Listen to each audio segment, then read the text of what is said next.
মঙ্গলবার 30শে চৈত্র 1432, ইংরাজি 14th April 2026 এর শুভ সময়গুলো জেনে নেওয়া যাক। এই দিন চৈত্র সংক্রান্তি, 1432 সালের সমাপ্তি। এই দিন ডক্টর ভীমরাও আম্বেদকরের জন্মদিন, 14th এপ্রিল 1891।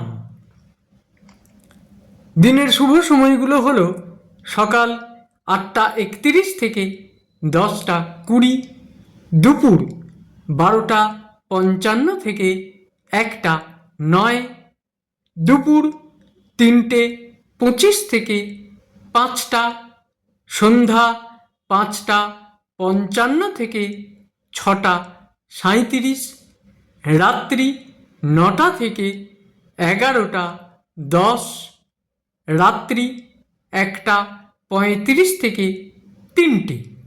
প্রত্যেক দিনের শুভ সময়গুলো আমি দুদিন আগেই আপলোড করে দিই YouTube channel astro guide, Facebook page কিছু কথা এবং ফেসবুক আইডি শ্রী দিবাকর। দিনের ইম্পর্ট্যান্ট কাজগুলো এই সময়গুলোর মধ্যে করতে পারলে ভালো।